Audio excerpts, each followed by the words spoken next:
오늘의 주요 뉴스입니다. 김건희 여사의 집사 게이트 의혹과 관련해 특검이 작은 통로로 지목된 참손푸드 대표를 소환해 사라진 46억 원의 행방을 추적 중입니다. 윤석열 전 대통령이 정치적 탄압은 저 하나로 족하다며 특검 수사를 비판하자 특검팀은 논박할 가치도 없다고 일축했습니다. 이재명 대통령이 국회에 강선우 여성가족부 장관 후보자의 청문 보고서 재송부를 요청하며 임명 강행 의지를 드러냈습니다. 인천에서 사제총기로 아들을 살해하고 폭발물을 설치한 60대 남성이 범행 동기 진술에 이어 영장 실질 심사 출석도 거부했습니다. 시청자 여러분 안녕하십니까? 윤석열 전 대통령 부부에게 소환을 통보한 김건희 특검이 이른바 집사 게이트 수사에 박차를 가하고 있습니다. 집사 게이트는 김 여사 집사로 불리는 김예성 씨가 차명회사를 통해 대기업들이 대가성으로 투자한 184억 원 가운데 46억 원을 빼돌렸다는 의혹입니다. 특검팀은 오늘 집사 김 씨의 측근으로 통하는 윤모 씨도 불러 조사했습니다. 첫 소식 이승훈 기자가 보도합니다. 이른바 김건희 집사 게이트를 수사하고 있는 민중기 특별검사팀이 삼손푸드 윤모 대표를 소환했습니다. 윤 대표는 김건희 일가의 집사 김예성 씨가 기업 투자를 받는 과정에서 거금을 빼돌릴 수 있도록 도왔다는 의혹을 받고 있습니다. 김 씨가 설립에 관여한 IMS 모빌리티는 지난 2023년 6월 한 사모펀드를 통해 대기업 등으로부터 모두 184억 원가량을 투자받았습니다. 이 가운데 46억 원은 이노베스트 코리아라는 벤처기업이 김 씨로부터 양도받은 지분을 사들이는 데 쓰였습니다. 당시 이노베스트 코리아 소유주는 김 씨의 지인인 윤 대표였습니다. 유일한 사내이사로 등록돼 있는 건 김 씨의 배우자 정모 씨로 자금 흐름상 김 씨가 돈을 빼돌렸을 가능성이 있는 겁니다. 특검팀은 김 씨가 차명회사를 통해 투자금을 빼돌린 것으로 의심하고 있는데 윤 대표를 상대로 매각대금 46억 원의 사용처 등을 캐물은 것으로 알려졌습니다. IMS 모빌리티 측은 김예성 씨는 회사 직원으로 근무한 것뿐이라며 김 씨가 차명회사를 통해 자금을 빼돌렸다는 의혹과 관련이 없다고 부인했습니다. 특검팀은 집사 게이트 투자사들에 대한 줄 소환을 이어가면서 이들 기업에 대한 강제 수사도 불가피한 것으로 보입니다. 내일 오전 10시 신한은행, 경남스틸, 오후 2시 우리캐피탈에 대하여 조사 예정이고 목요일 오전 10시 유니크, 중동 파이낸스에 대하여 조사 예정입니다. 특검팀은 다음 달 6일 소환을 통보한 김건희 여사에 대해서도 집사 게이트 관련 의혹을 캐물을 것으로 보입니다. MBN 뉴스 이승훈입니다. 하지만 집사 게이트와 관련해 특검 조사를 받기로 했던 조현상 HS 효성 부회장이 연락 두절된 채 자취를 감춘 것으로 알려졌습니다. 이른바 키맨들이 잇따라 잠적하며 수사에 차질이 생기지 않느냐는 우려도 나옵니다. 이어서 이시열 기자가 보도합니다. 김건희 특검팀은 집사 김예성 씨가 설립에 관여한 IMS 모빌리티에 대규모 자금을 투자한 기업들을 상대로 수사를 이어가고 있습니다. 앞서 키움증권의 김잉래 전 회장과 한국증권금융 윤창호 전 사장, 카카오모빌리티 류긍선 대표가 특검팀에 출석해 조사를 받았습니다. 그런데 예정됐던 조사에 해외 출장을 이유로 불출석한 조현상 HS 효성 부회장이 현재 연락두절 상태인 것으로 파악됐습니다. 특검팀은 일단 조 부회장 측에 하루빨리 귀국해 조사받을 것을 요구했다고 밝혔습니다. HS 효성 조현상 부회장은 오늘까지도 특검의 연락을 받지 않고 있으며 신속히 귀국 및 출석 일자를 밝히고 조사에 응할 것을 요청합니다. 거액의 투자금 흐름을 밝히기 위한 수사 대상이 잇따라 수사에 불응하거나 자취를 감추면서 특검 수사에 차질이 생기는 게 아니냐는 우려도 나옵니다.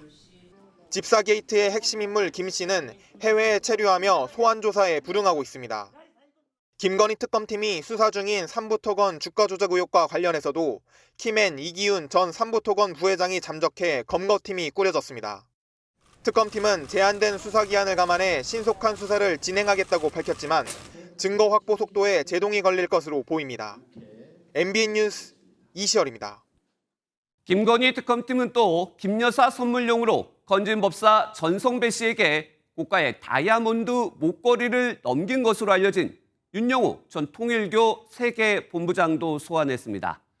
통일교 차원의 청탁이 있었는지 규명하기 위함인데 다이아 목걸이 영수증도 발견된 것으로 알려졌습니다. 이혁재 기자의 보도입니다. 윤영호 전 통일교 세계본부장은 지난 2022년 건진법사 전성배 씨를 통해 김건희 여사에게 고가의 다이아몬드 목걸이를 건네려 했다는 의혹을 받고 있습니다. 통일교 현안에 대한 청탁 목적입니다. 윤 씨의 청탁 내용에는 통일교의 캄보디아 메콩강 개발 사업 지원, 통일교의 YTN 인수 등이 담긴 것으로 전해졌습니다. 민중기 특별검사팀은 건진법사 청탁 의혹의 핵심 인물인 윤 전 본부장을 불러 조사했습니다. 윤영호 씨를 피의자 신분으로 소환하여 9시 40분부터 조사하고 있습니다. 특검팀은 통일교가 청탁을 위해 쓴 것으로 보이는 다이아몬드 목걸이, 명품 가방 등의 구매 경위를 살펴보고 있습니다. 최근 통일교 본부와 서울본부에 대한 압수수색에서는 윤 씨가 구매한 다이아몬드 목걸이 영수증도 확보한 것으로 전해졌습니다. 하지만 다이아몬드 목걸이의 행방은 아직도 묘연한 상황입니다. 통일교 측은 윤 씨가 구입한 목걸이 자금은 통일교 자금이 아니며 자료는 이미 특검에 제출했다고 밝혔습니다. 특검팀은 개인적 차원이 아닌 통일교 차원에서 청탁이 이루어졌는지 한학자 총재의 청탁 지시가 있었는지 파악하는 데 수사력을 모으고 있습니다. 또 윤 씨와 전 씨가 지난 2023년 치러진 국민의힘 당대표 선거에서 권성동 의원을 밀기 위해 통일교 교인들을 당원으로 가입시키려 한 정황도 포착해 수사를 이어가고 있습니다. MBN 뉴스 이혁재입니다.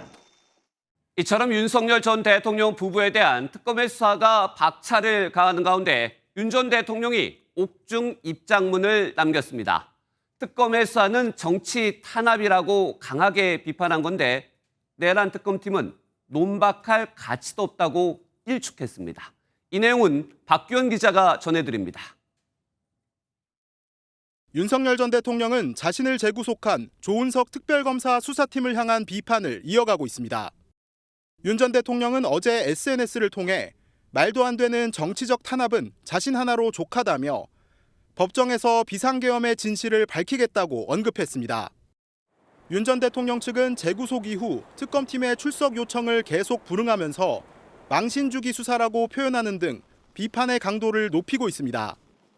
내란 특검팀은 브리핑에서 수사를 놓고 정치적이라는 표현을 쓰는 것에 대해서는 논박할 가치가 없다며 받아쳤습니다. 특검팀은 무대응으로 논란을 키우지 않으려는 모습이지만 윤 전 대통령 측은 앞으로도 수사의 절차적 위법성을 강조하며 문제 제기를 이어갈 것으로 보입니다.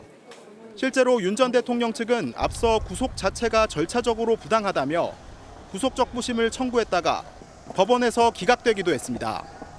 윤 전 대통령 측은 특검 출범 전 공수처 수사와 헌법재판소의 탄핵 심판 과정에서도 절차적 적법성을 두고 다퉜습니다. 계속되는 양측의 공방 속에 내란 특검팀은 윤 전 대통령의 구속영장 청구서를 언론에 유출한 변호인에 대해서도 수사에 착수했다고 밝혔습니다. MBN 뉴스 박규원입니다.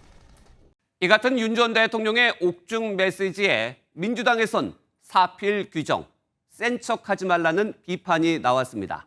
반면 국민의힘에선 엇갈린 반응이 나오면서 또 혼란에 빠진 모습입니다. 장가희 기자가 보도합니다. 윤석열 전 대통령의 정치적 탄압 주장에 정청래 더불어민주당 의원은 센 척하지 말라고 받아쳤습니다. 그러면서 감옥 안에서 반성과 성찰로 여생을 보내라며 부하들의 고통에 미안함도 모르는 사람이 대인배인 척 하지 말라고 윤 전 대통령을 깎아내렸습니다. 민주당은 특검 수사를 가리켜 사필 규정이라고 평가했습니다. 윤석열은 피해자를 가장한 가해자의 자기 연민을 이제 그만 내려놓고 대한민국의 법과 정의가 요구하는 책임을 다해야 합니다. 윤 전 대통령의 옥중 메시지에 대해 국민의힘 지도부는 공개 언급을 삼갔습니다. 그렇지만 친한동훈계에선 윤 전 대통령의 자중을 바라는 목소리가 나왔고 주운동하고 있는 상황에 같이 얹혀가려는 생각이 있는 것 아닌가. 여태까지 수사도 회피하고 특검의 압수수색을 받은 친윤계 의원은 특검 수사를 망신주기 수사라며 비판했습니다. 특검 수사가 진실규명을 빙자한 정치보복으로 악용돼서는 안 됩니다. 정치특검의 전형적인 망신주기 형태로. 윤석열 대통령의 옥중 메시지는 여당에게는 야당 압박 수위를 높이는 계기가 되고 있지만 야당에게는 위기를 키우는 혼란이 되고 있습니다. MBN 뉴스 장가입니다. 지난해 10월 북한 평양에 보낸 무인기가 추락했지만 드론작전 사령부가 이를 은폐하려 한 정황 속속 드러나고 있습니다. 평양에 추락한 무인기가 마치 국내 훈련 중 소실된 것처럼 허위 문건이 작성됐는데 당시 대통령 경호처장이던 김용현 전 국방부 장관이 지휘체계를 벗어나 보고를 받은 정황도 포착됐습니다. 박혜빈 기자입니다. 조은석 특별검사팀은 드론작전 사령부가 평양 무인기 투입 작전을 은폐하기 위해 여러 허위 문건을 작성한 정황을 포착했습니다. 드론사가 올해 2월 국방부에 제출한 보고서에 따르면 지난해 10월 15일 국내 훈련 중 무인기 한 대가 알 수 없는 이유로 소실됐다는 내용이 담긴 것으로 전해집니다. 하지만 특검팀은 이 보고서가 비슷한 시기 평양에 투입됐다 추락한 무인기를 감추기 위해 일부러 조작한 것으로 보고 수사를 진행 중입니다. 드론사가 작성한 내부 문건에도 당시 무인기 2대를 동원한 국내 훈련을 진행했다고 기록돼 있지만 특검은 이 문건 역시 허위로 판단하고 있습니다. 무인기 한 대만 날리고 나머지 한 대는 아예 띄우지 않았다. 김용대 드론사령관의 지시로 허위로 작성했다는 군 관계자들의 진술이 나온 겁니다. 특검팀은 수사 과정에서 김용현 전 국방부 장관이 대통령 경호처장 시절부터 관련 보고를 받아왔다는 진술도 확보했습니다. 김용현 전 장관하고 무인기 작전에 대해서 논의하신 부분들도 있는 건지. 장관으로 들어오셨으니까요. 장관이셨으니까요. 특검은 김용대 사령관에 대해 허위 공문서 작성 등의 혐의로 구속영장을 청구했지만 법원은 방어권 보장을 이유로 기각했습니다. 특검은 김 사령관이 문건을 조작하라고 지시하는 과정에서 김 전 장관이 지휘보고 체계를 어기고 작전에 관여했는지도 수사할 것으로 보입니다. MBN 뉴스 박혜빈입니다. 순직해병 특검이 최해병 사망 사건 수사에 외압을 행사했다는 의혹의 핵심 인물 김계환 전 해병대 사령관에 대한 구속영장을 청구해 현재 절차가 진행 중입니다. 서울중앙지법에 취재기자가 나가 있습니다. 손성민 기자, 구속심사는 다 끝이 났나요? 네, 저는 지금 서울중앙지법에 나와 있습니다. 김계환 전 해병대 사령관이 오늘 오전 구속영장 실질심사를 받았습니다. 심사 절차는 약 2시간 만에 마무리됐는데요. 지금은 재판부 심리 절차가 진행 중입니다. 김 전 사령관은 심사를 마친 뒤 취재진 질문에 답하지 않고 침묵한 채 법원을 떠났습니다. VIP 경로 박 대령에게 전달하셨나요? VIP 경로도 실제 밝혀졌는데 어떤 입장이세요? 김 전 사령관은 지난 2023년 최해병 순직 사건 당시 이른바 VIP 경로를 박정훈 대령에게 전달했다고 알려진 수사외압 의혹의 핵심 인물이죠. 그동안 의혹을 부인해왔는데 이번에 구속심사에서는 입장을 뒤바꾼 것으로 파악됐습니다.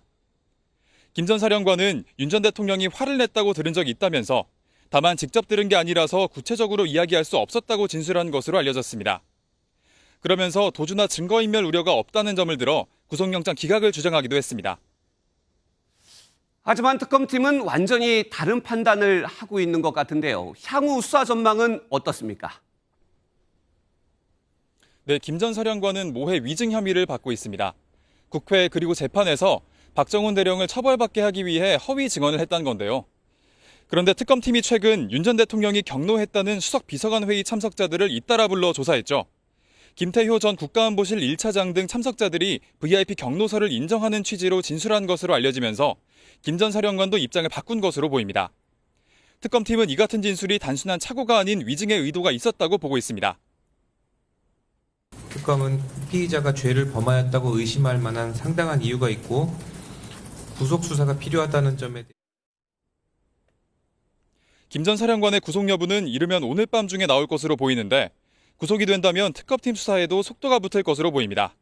지금까지 서울중앙지법에서 MBN 뉴스 손성민입니다. 순직 해병 사건의 초동 수사를 맡았던 박정훈 해병대 수사단장은 당시 방송에 나와 수사 외압을 폭로했다가 징계를 받았고 즉각 이의를 제기한 바 있습니다. 그런데 군이 박 단장의 항명 혐의가 무죄가 확정된 뒤에도 이 징계 절차를 재개한 것으로 확인됐습니다. 박은채 기자가 단독 보도합니다. 해병대원 순직 사건 2첩 보류에 항명한 혐의를 받던 박정훈 당시 해병대 수사단장은 한 방송사에 출연해 수사 외압을 폭로했습니다. 경찰청에 가서 적법하게 넘어가 있는 이첩된 서류를 다시 회수해 갖고 법무관리관으로부터 저는 외압을 받았고, 국방부는 사전 승인 없이 언론 인터뷰를 했다며 박 대령을 견책 징계했고, 박 대령이 항고해 사건은 해군 본부로 이송됐습니다. 최근 이명현 특별검사팀에 박 대령의 항명 혐의 항소심 취하 결정으로 무죄가 확정되면서 징계 절차도 수면 아래로 가라앉는 듯 보였습니다.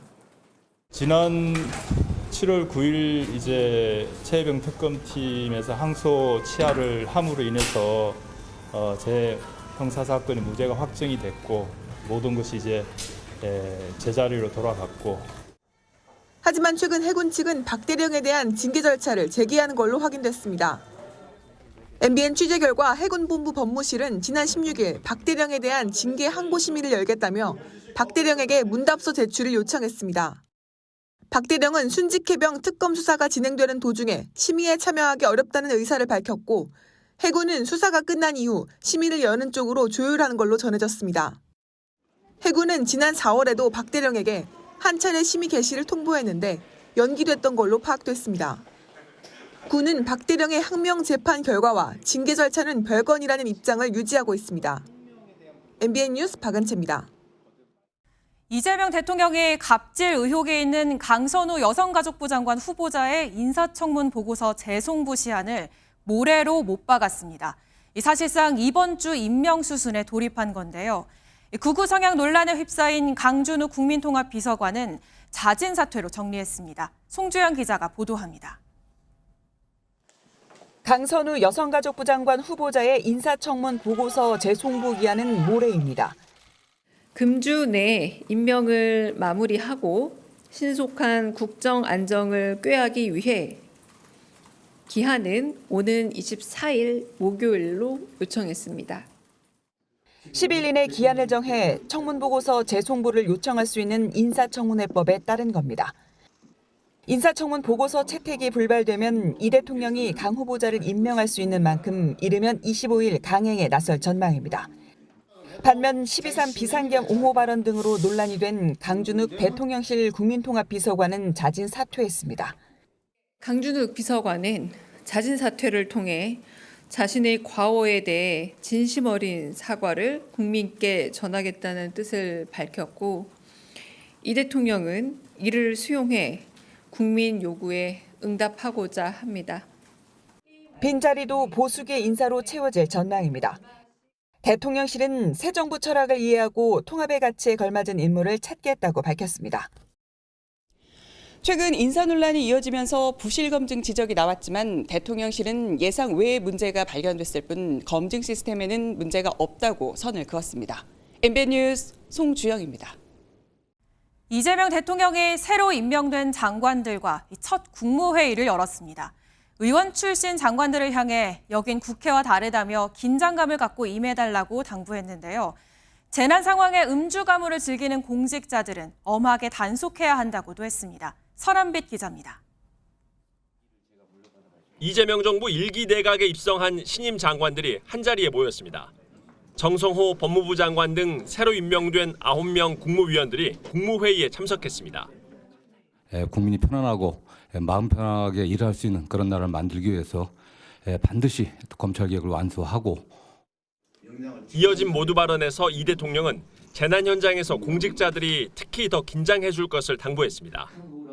국민들이 죽어가는 그 엄혹한 현장에서 음주 가무를 즐기거나 그 대책 없이 행동하는 정신 나간 공직자들에 대해서는 아주 엄히 단속하기를 바랍니다.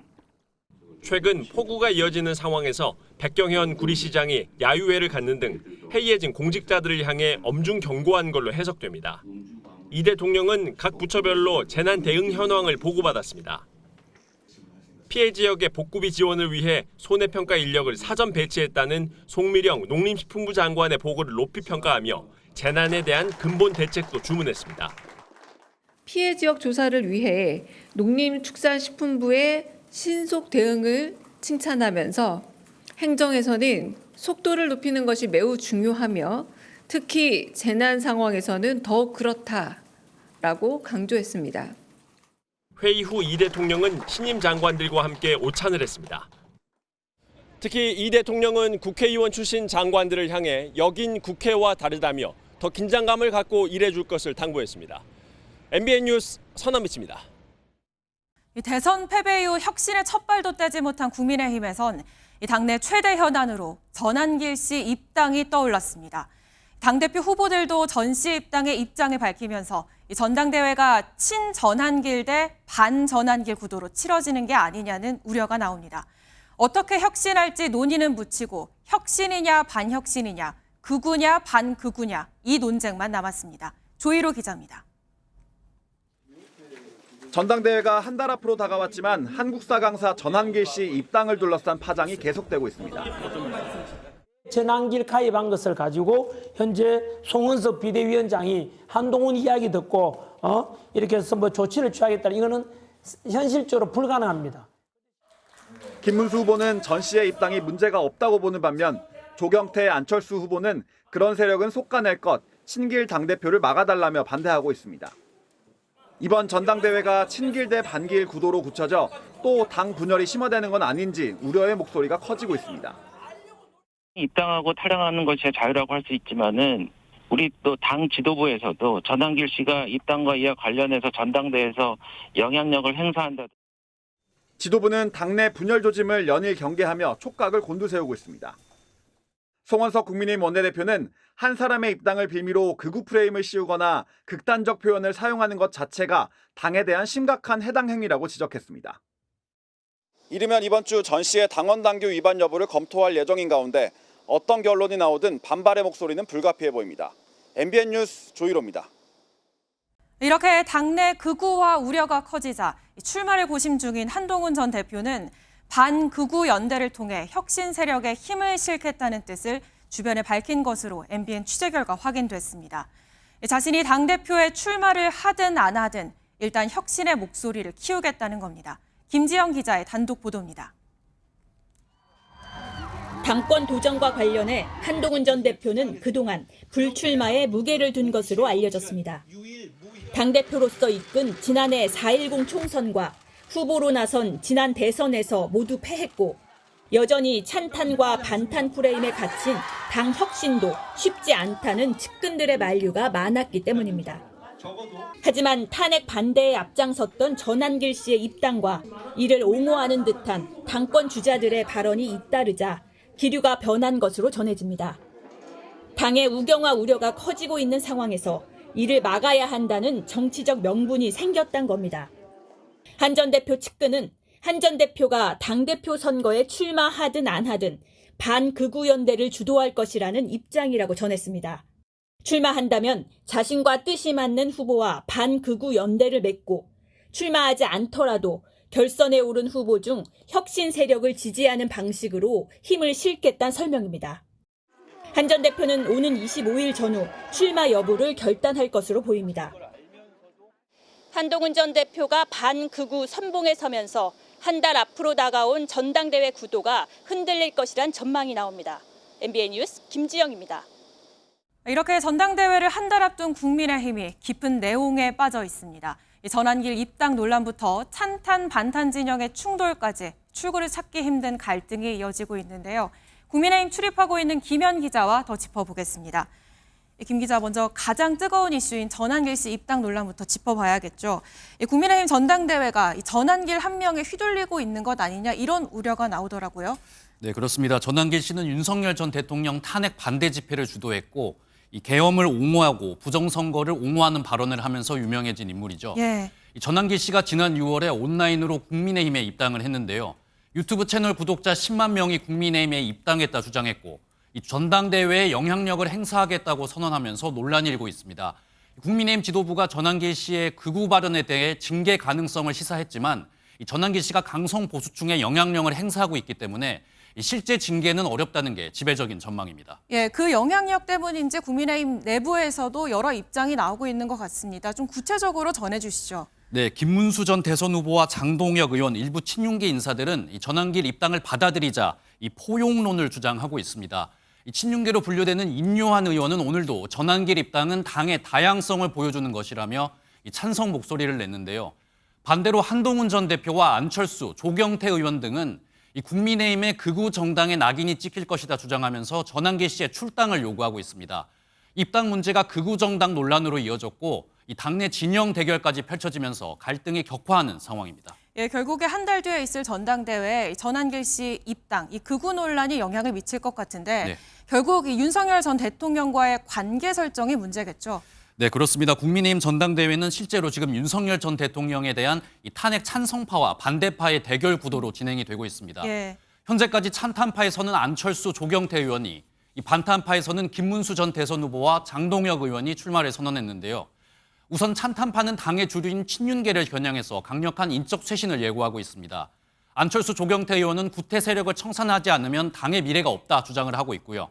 반대로 김문수, 장동혁 등 탄핵 반대파에서는 이 당의 단결을 주장하며 이른바 내부 총질의 문제를 제기하는 상황입니다. 이 윤희숙 혁신위원장의 입을 빌리자면 국민의힘은 현재 A팀, B팀으로 나뉘어서 이 진영 간 충돌이 거세지는 상황입니다. 예, 윤희숙 위원장의 얘기가 잠깐 나왔는데 국민의힘 내부에서 진행되고 있는 혁신위는 어떻게 돼가는 건가요? 네, 그렇습니다. 이 윤희숙 혁신위원장이 제시한 혁신안이 있는데 이걸 두고도 국민의힘 내부 갈등이 계속되고 있습니다. 윤 위원장은 나경원, 윤상현, 장동혁, 송원석 의원 등을 인적 쇄신 대상으로 지목했고 이 거취 표명을 요구했는데 이게 비대위에서 강한 반발을 받았습니다. 그러면서 이 몰매를 맞았다는 뜻의 비속어까지 써가면서 당시 상황을 전하기도 했는데요. 혁신위는 계엄 탄핵 국면에 대한 사과와 함께 국민의힘 당대표를 100% 전국민 여론조사로 뽑자 이렇게 제안을 했지만 모두 받아들여지지 않고 있습니다. 오히려 윤희숙 위원장과 당 지도부가 충돌하면서 이 사실상 혁신위가 좌초됐다 이런 평가가 나오고 있습니다. 예, 결국 이 국민의힘 내 출구찾기 한 달 뒤 전당대회가 분수령이 될 것 같습니다. 지금까지 김현 기자였습니다. 이재명 대통령의 이른바 쌍방울 대북 송금 사건 재판이 무기한 연기됐습니다. 이로써 이 대통령이 받고 있던 5개 재판이 모두 중단되면서 이 대통령은 이제 임기 중에는 사법 리스크 부담에서 완전히 벗어나게 됐습니다. 보도에 윤길환 기자입니다. 이재명 대통령은 경기도지사 시절 경기도의 스마트팜 사업비와 도지사 방북비 등 800만 달러를 북한 측에 전달하게 한 혐의를 받습니다. 검찰은 이 대통령이 이화영 전 경기도 평화부지사와 공모해 김성태 전 쌍방울 그룹 회장을 통해 돈을 대납하게 했다고 보고 이들 모두를 재판에 넘겼습니다. 앞서 대북 송금과 관련해 이 전 부지사는 징역 7년 8개월 중형이 대법원에서 확정됐고 김 전 회장은 1심에서 징역 2년 6개월을 선고받은 바 있습니다. 수원지법은 오늘 공판 준비 기일을 끝으로 이 대통령에 대한 재판은 중단하고 이화영 전 부지사와 김성태 전 회장에 대한 재판만 진행하기로 했습니다. 헌법 84조를 언급한 재판부는 대통령으로서 직무에 전념하고 국정 운영의 계속성을 보장하려고 기일을 추후 지정한다고 밝혔습니다. 지난 5월 위중교사 항소심 중단을 시작으로 5개 재판이 차례로 모두 중단되면서 이 대통령은 임기 동안 아무 재판도 받지 않게 됐습니다. 이 대통령 측 변호인은 임기 후 열릴 재판에서 방어권을 보장해야 한다며 나머지 피고인에 대한 재판도 중단해야 한다고 요구했지만 재판부는 받아들이지 않았습니다. MBN 뉴스 윤기란입니다. 자신의 생일에 아들을 총기로 살해한 혐의로 체포된 60대 피의자의 범행 동기가 여전히 의문에 쌓여 있습니다. 가정 불화라고만 얘기했던 60대 피의자는 경찰이 캐묻자 알려고 하지 마세요라고 답했고 영장 심사까지 거부했습니다. 먼저 노승환 기자가 보도합니다. 아들을 사제 총기로 살해한 피의자의 정확한 범행 동기가 여전히 밝혀지지 않고 있습니다. 피의자는 총신을 11개나 차에 실어놨고 자기 생일 잔치에 가면서 이 가운데 2개는 즉시 쓸 수 있게 해놨다는 점에서 사실상 계획 범죄였습니다. 피의자는 가정 불화라고만 진술합니다. 심지어 경찰관의 질문에 알려고 하지 마세요라며 치밀하고 잔혹한 범행을 납득할 만한 어떤 설명도 하지 않는 것으로 전해졌습니다. 가정 불화의 그 자세한 내용은 지금 전혀 밝혀진 게 없고요. 유족 측에서도 별다른 진술이 없었고. 피해자는 오늘 오후 2시에 열린 자신의 영장 실질심사 출석도 거부했습니다. 범행을 시인했고 범행 동기를 빼면 경찰에서 범행 전후를 다 털어놨기 때문에 스스로 소명할 필요를 못 느낀 것으로 추정됩니다. 하지만 동기가 뭐였는지에 따라 수사와 재판의 방향이 달라지는 만큼 경찰은 프로파일러를 통해 최대한 범행 동기를 확인할 방침입니다. MBN 뉴스 노승환입니다.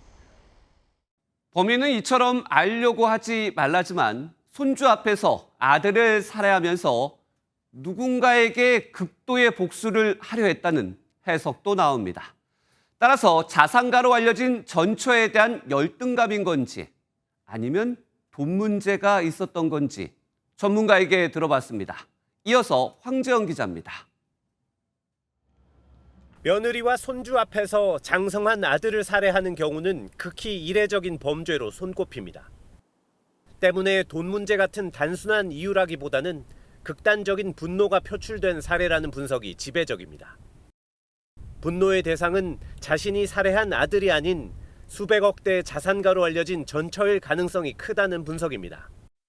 전처에게 20년 가까이 경제적 지원을 받아왔다는 점에서 열등감이 원인일 수 있다는 것입니다. 질투, 그리고 이제 자기 아들이 자기보다는 어머니 쪽으로 많이 쏠리는 것에 대해서 일종의 분노를 느꼈을 가능성이 있습니다. 이런 박탈감과 열등감을 전처가 아닌 아들에게 푼 것은 전처에게 고통을 주기 위한 것이라는 분석입니다. 생일날을 고른 것도 주목해야 한다는 지적입니다. 치명적인 공격 행위를 생일날 중요한 가족들이 보인 앞에서 보여주고 싶었다. 아주 극화된 표현을 하고 싶은 것이 핵심 동기가 아닌가. 경찰은 피의자가 외국인이라거나 피해자가 친아들이 아니라는 떠도는 소문에 대해서는 모두 사실이 아니라고 명확히 선을 그었습니다. MBN 뉴스 황재현입니다. 2억 원짜리 벤츠 차량을 샀는데 4년 만에 차가 주저앉으면 얼마나 당황스럽겠습니까? 처음엔 수리비 800만 원이 나왔는데 차주가 강하게 항의하자 무상이라며 말까지 바꿨습니다. 강하게 나가면 무상, 가만히 있으면 800만 원. 보상 기준이 고무줄인데 벤츠에겐 화내는 소비자는 그야말로 봉인 건가요? 정혜린 기자가 취재했습니다. 벤츠 최고급 세단 S580 차량을 4년째 운행 중인 A씨는 최근 차 앞이 주저앉는 아찔한 경험을 했습니다. 방지턱을 천천히 넘었을 뿐인데 에어 서스펜션이 주저앉고 타이어가 부딪히면서 차량 내부에 큰 충격을 일으켰기 때문입니다. 주차장에서 나가던 차량은 이 방지턱을 지난 후 바로 주저앉았는데요. 이 방지턱은 채 10cm가 되지 않습니다. A씨는 그날을 떠올리면 지금도 공포스럽습니다. 고속도로상에서 이런 일이 발생했다면 저는 아마도 그 뒤의 생각은 상상하기 싫을 정도로. 주로 고급 차량에 장착되는 에어 서스펜션은 압축 공기로 차체를 떠받치는데 유압 서스펜션보다 승차감이 좋지만 고장 날 경우 차가 주저앉게 됩니다. 일부가 주저앉을 경우 일반 운전자들은 상당히 당황하면서 브레이크를 밟거나 핸들을 과도하게 움직이면서 큰 위험에 빠질. 무상 수리 기간이 1년여 지난 A씨의 차량에 벤츠 측은 에어 서스펜션 수리비 800만 원을 예고했습니다. 이에 A씨가 벤츠 측에 강하게 항의하자 수리비는 75% 지원으로 바뀌었고 차량에 불까지 지르겠다는 발언 뒤엔 전액 무상 지원으로 또 변경됐습니다. 큰 소리 치면 들어주고 고분고분하면 내 호주머니로 들어가는 이러한 기업의 잘못된 만행은 당장 고쳐져야 된다고. 가만히 있으면 이른바 봉이 될 수 있는 오락가락 정책에 기준을 명확히 해야 한다는 지적이 나옵니다. 기준이 고무줄처럼 막 계속 늘어나거나 막 이렇게 하는 것은 회사에 대한 불신감을 좌초하는. 벤츠 측은 무상 기간이 만료됐지만 고객 불편을 최소화하기 위해 무상 수리를 제공한 것이라는 궁색한 입장을 밝혀왔습니다. MBN 뉴스 정혜린입니다. 경남 산청에 역대급의 물폭탄이 떨어진 지 나흘째가 되었는데 아직도 2명이 실종된 상태입니다. 수색 범위가 넓다 보니 구조에 난항을 겪고 있는 겁니다. 일부 지역에서는 물도 전기도 끊어진 채 복구 작업도 막막한 실정입니다. 강진우 기자가 보도합니다. 산사태와 함께 쓸려 내려온 집채만한 바위 덩어리들이 산 아래에 처박혀 있습니다. 소방대원들이 거대한 흙더미를 파헤치고 굴삭기도 쉴 새 없이 바위를 치웁니다. 지난 19일 암자와 함께 실종된 80대 노선임을 찾는 겁니다. 일단 안에 있다는 가정으로 수색했을 때 암자가 내려와 있어서 일단 이쪽 부분으로 수색을 하고 있습니다. 이처럼 광범위하게 펼쳐져 있는 산사태 현장에서 실종자를 찾지 못한다면 저기 저 뒤편 하천까지 수색 범위를 넓혀야 합니다. 2개 마을에서 2명의 실종자가 발생했는데 인력과 장비가 분산되면서 실종자를 찾기는 더 어려운 상황입니다. 복구 작업도 더디기만 합니다. 일부 지역에는 단전 단수가 이어지고 있고 장비와 인력도 턱없이 부족합니다. 제일 걱정은 먹고 사는 게 제일 걱정이지. 나가는 돈도 많은데. 아유, 참. 갈 길이 막막합니다, 지금. 바다도 몸살이 났습니다. 육지에서 떠내려온 흙과 쓰레기들이 쌓인 건데 치워도 끝이 없습니다. 물이 들면 떠내려오는 밀려드는 상황이라서 지금 물대로 마차가 작업하기가 참 힘듭니다.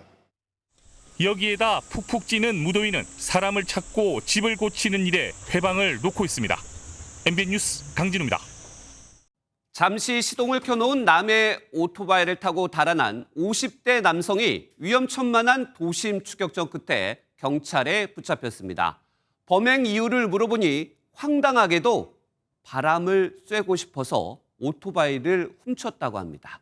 추성남 기자가 취재했습니다. 경기도 의정부의 한 대로변. 오토바이 운전자가 장을 보려고 잠시 멈춰섭니다. 바로 옆을 지나가던 한 남성. 갑자기 방향을 틀어 시동이 걸린 오토바이를 타고 도로를 역주행하며 달아납니다. 돈을 빼면서 계산하려고 잠깐 몇 분 사이에 뭉 하는 소리가 나서 보니까 오토바이를 타고 누가 가더라고요. 그래서 황당해가지고. 곧바로 순찰차가 따라붙고 도심 속 추격전이 시작됩니다.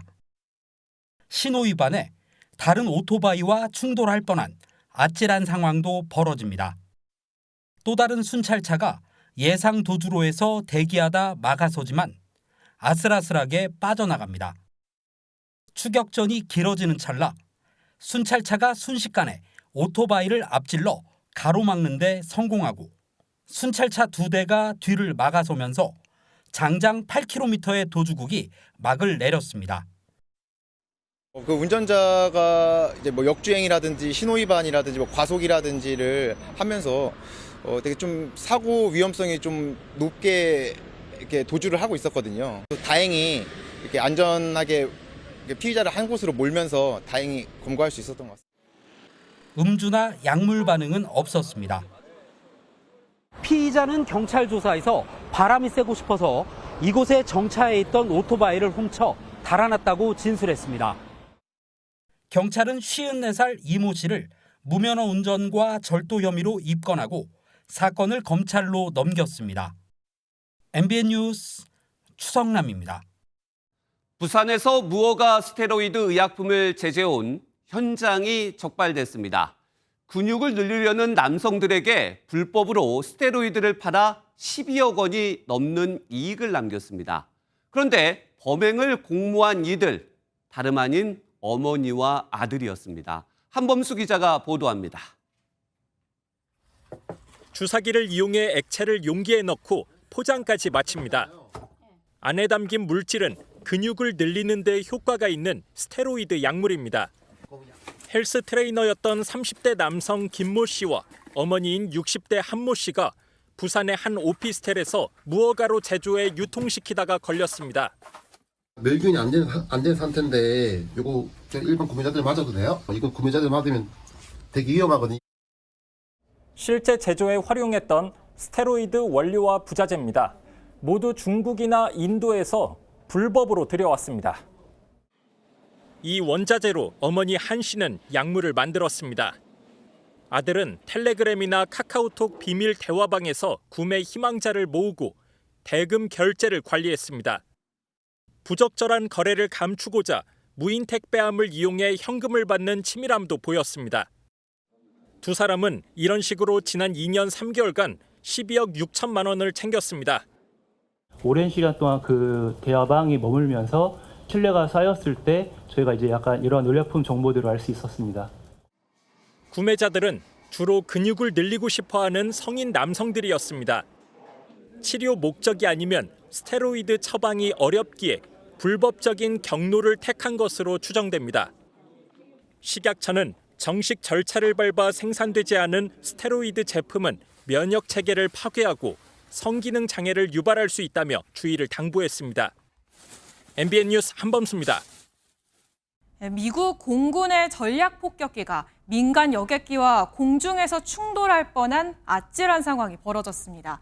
이 폭격기를 발견한 여객기 기장이 빠르게 기수를 올린 덕에 참사를 피할 수 있었는데요.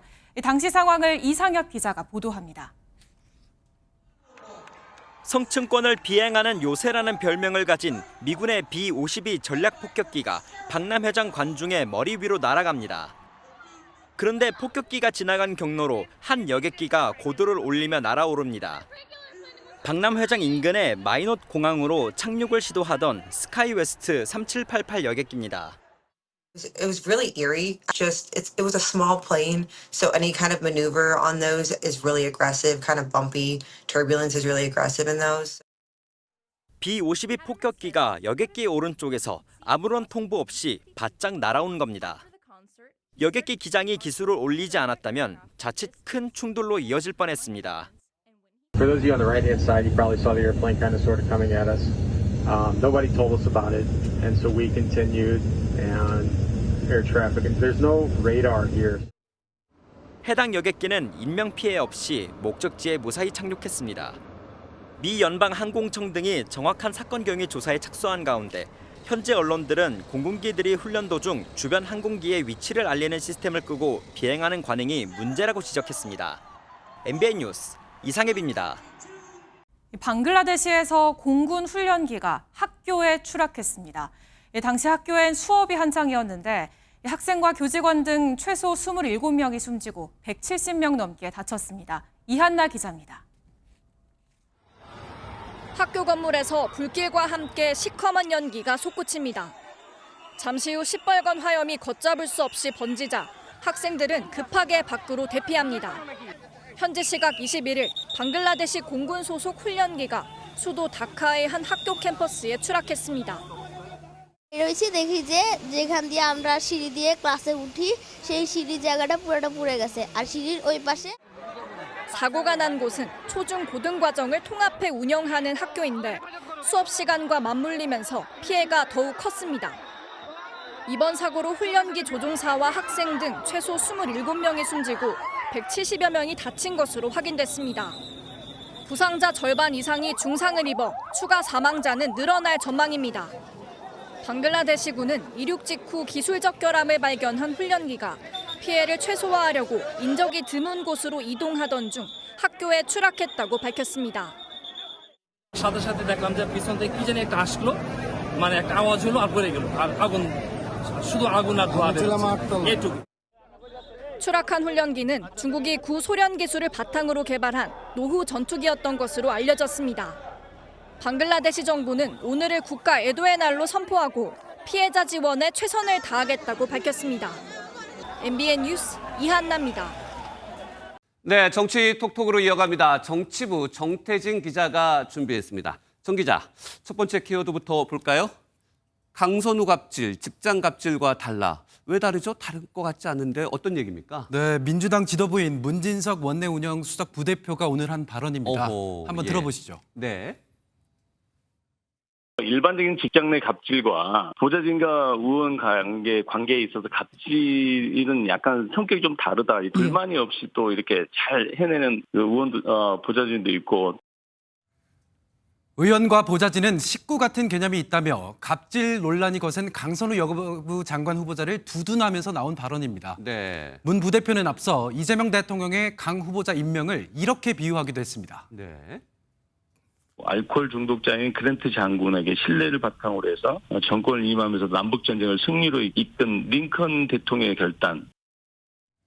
네, 여러 가지 발언을 좀 들어봤는데 국민의힘에서 좀 반발할 것 같은데요. 네, 그렇습니다. 주진우 의원은 SNS에 국민 열불나는 소리가 안 들리냐라는 글을 올렸고 다른 의원들도 앞다퉈 입장을 냈습니다. 민주당의 두둔과 변명 수준이 가관입니다. 갑질 가해자를 알코올 중독자와 동급으로 취급하는 것부터가 비정상적 사고입니다. 한동훈 전 대표는 보좌진을 통합 진보당식 생활비서라 보는 것이라고 맹비판했는데 여당 내에서도 부적절하다는 지적이 나왔습니다. 이소영 민주당 의원은 반성하고 각성해야 한다며 문 부대표의 발언이 민주당에 걸맞지 않다고 밝혔습니다. 네, 다음 키워드도 하나 더 볼까요? 새 장관 깜빡한 대통령. 대통령이 장관을 임명했을 텐데 잘 못 알아봤나요? 네, 앞서 이재명 대통령과 신임 장관 9명의 첫 국무회의 기사 전해드렸는데 네. 분위기 전환 차원에서 이 대통령이 신임 장관들에게 소감을 물어봤습니다. 너무 썰렁하죠 맨날. 8명의 발언한 뒤 마지막 9번째 장관 발언 순서에서 이런 장면이 포착됐습니다. 대통령 과학기술정보통신 어디 계세요? 죄송합니다. 제가 아직 얼굴을 잘 모르는 분이 많아가지고. 네, 신임 과학기술정보통신부 장관 배경훈입니다.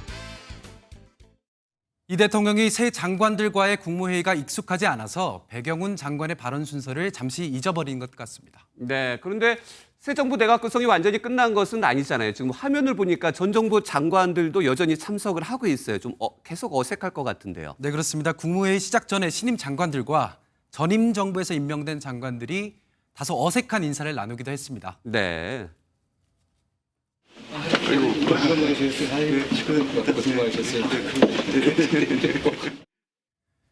신임 장관들이 다른 장관들과 인사를 하면서 명함을 주고받는 모습도 볼 수 있었습니다.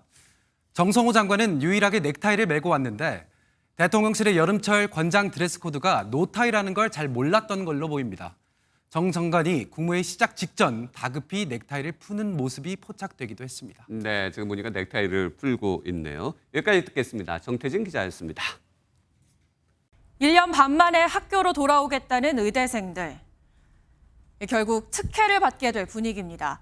이들을 위해 내년에 의사면허 시험을 한 번 더 치르는 방안이 유력하게 거론되는데 긴 의정 갈등 끝에 특혜만 남아선 안 되겠습니다. 최은미 기자가 보도합니다. 전국 의대 총장들이 2학기에 복귀하는 본과 4학년의 졸업 시기를 내년 8월로 합의하고 졸업과 동시에 의사면허 시험을 볼 수 있게 시험을 추가 실시하는 방안을 정부에 건의하기로 뜻을 모았습니다. 원래 의사면허 시험은 매년 10월에 원서를 접수해 다음해 1월에 치러집니다.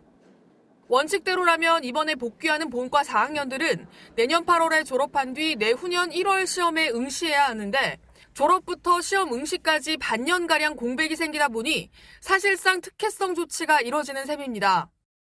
본과 3학년도 원칙대로 교육을 모두 받는다면 2년 뒤인 2027년 8월 졸업해야 하지만 일부 대학에서는 한 학기 앞당겨 2027년 2월에 졸업시키는 방안을 논의하고 있습니다. 사실상 교육기간이 반년 줄어드는 셈인데 의대생들이 복귀를 선언하며 했던 말과도 차이가 있습니다. 교육 총량의 차원이나 아니면 질적 차원에서 전 정부가 계속해서 해왔던 학사위원회와 달리 압축이나 날림이 없이 제대로 교육을 받겠다는 뜻입니다. 여론은 차갑습니다. 의대생 특혜 부여에 반대하는 국회 국민청원은 닷새 만에 4만 8천 명이 동의했습니다. 취임식 후 기자들과 만난 정은경 보건복지부 장관은 특혜에 대해서 굉장히 따가운 지적이 있다는 건 잘 알고 있다며 국민 눈높이로 신속하게 정상화할 수 있는 방안을 찾겠다고 말했습니다. MBN 뉴스 최은미입니다. 민생회복 소비 쿠폰 신청 첫날 700만 명 가까이 몰려 1조 2천억 원 가량이 지급됐습니다. 오늘부터 쿠폰 사용도 시작이 됐는데 아직 어디선 되고 어디서 안 되는지 모르겠다는 시민들도 많았습니다. 현금으로 되팔겠다는 게시글도 잇따랐는데 이 불법 거래에 해당되니 주의하셔야겠습니다. 김민수 기자입니다. 서울 명동에 위치한 스타벅스 매장입니다. 스타벅스 매장은 100% 직영으로 운영되고 있어서 소비 쿠폰을 사용할 수 없습니다. 대기업 본사 직영 매장이 사용처에서 제외된 건데 소비자들은 아직 헷갈린다는 반응입니다. 저는 아이가 있어서 학원비가 결제가 된다면 학원비로 사용할 예정입니다. 아니요, 저 전혀 몰랐습니다. 올리브영은 고객들의 문의가 이어지자 홈페이지에 공지를 올려 사용 가능한 매장을 안내하기도 했습니다. 같은 프랜차이즈라도 가맹점에서만 소비 쿠폰을 사용할 수 있는 만큼 이런 안내 문구를 확인하시는 게 좋겠습니다. 매장에 설치된 키오스크에서 소비 쿠폰을 사용할 수 없는 것도 혼선을 빚었습니다. 무인 매장을 찾은 소비자들 중에서 이걸 아는 사람을 찾긴 힘들었습니다. 처음 알았어요. 키오스크가 요즘 매장마다 다 배치되어 있는데 그걸 사용하지 못한다고 하니까 되게 불편한 거. 신청 둘째 날인 오늘도 주민센터 오픈런에다 행정망 먹통이 빚어졌습니다. 기류형 지역사랑 상품권은 물량이 일찍 동나면서 품귀 현상이 나타나기도 했습니다. 이처럼 소비 쿠폰에 대한 관심이 뜨거워지면서 현금으로 되팔겠다는 게시글도 잇따랐습니다. 중고거래 플랫폼에선 삭제 조치가 이뤄졌고 지자체는 신고센터를 운영해 부정유통 단속 강화에 나섰습니다. MBN 뉴스 김민수입니다. 휴대전화 유통시장을 규제해왔던 이른바 단통법이 11년 만에 폐지됐습니다. 오늘부터 법적으로 지원금 상한선이 없어지면서 이른바 공짜폰은 물론 돈을 더 받고 휴대전화를 바꾸는 것도 가능해졌는데요. 판매점들의 눈치 싸움이 시작된 현장을 민지숙 기자가 취재했습니다. 단통법 폐지 첫날 서울의 한 판매점에서 최신 스마트폰의 가격을 문의했습니다. 50만 원 정도 쓰잖아요. 72만 원 정도 할인되니까 그럼 막 공짜죠. 기본 지원금하고 저희가 해드리는 거하고 카드 쓰는 거. 그래서 두 개 다 무료.